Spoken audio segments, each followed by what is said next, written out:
Stephen McGarvey here with Crosswalk.com. I'm speaking today with writer and podcaster Barnabas Piper about his brand new book, The Curious Christian: How Discovering Wonder Enriches Every Part of Life. Can you talk a little bit about what made you decide to pursue this topic of curiosity? Because it seems like a bit of an unusual thing to see in a Christian bookstore.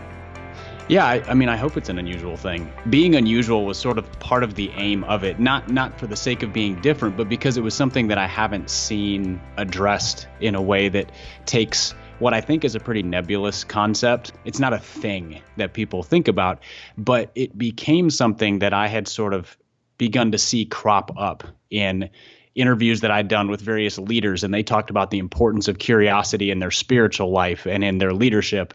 And then just as sort of a theme in my own life, as I realized, like, what are the things, what's a common thread that ties together all these things I'm interested in? You know, I love sports, and I love sociology, and I love history, and I love theology, and I love leadership, and I work in marketing, and I read a ton, and like just and nothing to say that I'm special, because I think a lot of people are like that. But I realized that curiosity is the thread that runs through these. And as I began to trace that thread, I realized that it is a trait and maybe a set of habits, if I was going to put a phrase on it, that is something that any person can grow in and develop. And it brings a level of richness and goodness to life that we otherwise miss out on.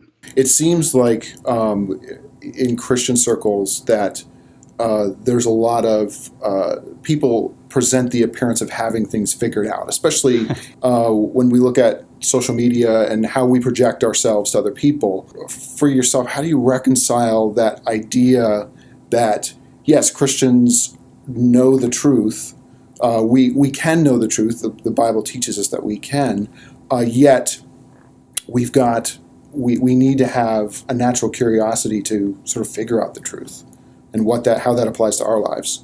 Yeah, the way you just described it is the way I think a lot of Christians could feel a tension in this, where they feel like, but we know what we need to know. We have the fundamentals of the gospel, for example, and that is absolutely and profoundly true.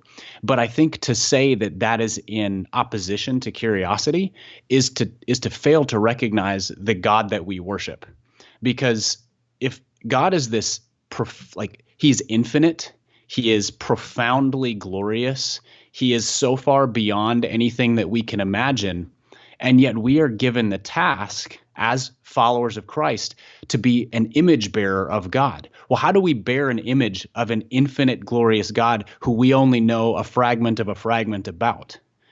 Well, it's a constant exercise and exploration. So we know the truth that we need to know to be saved and to follow Jesus.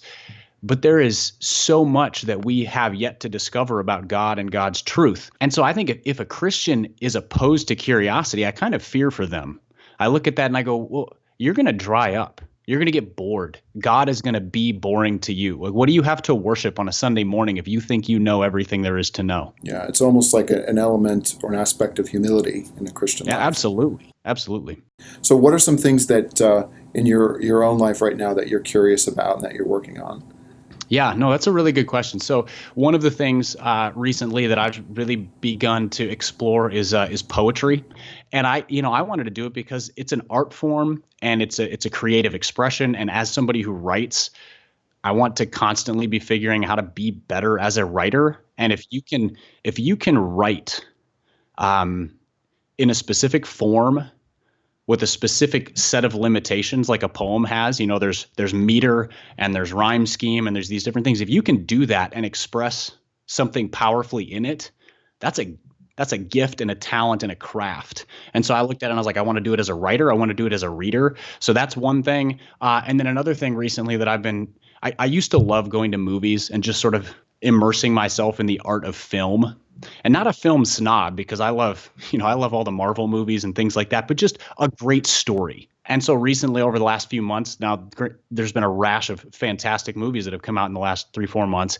Just being able to go to the theater and sit in, Manchester by the Sea or La La Land or Fences, and just sort of chew on these amazing stories.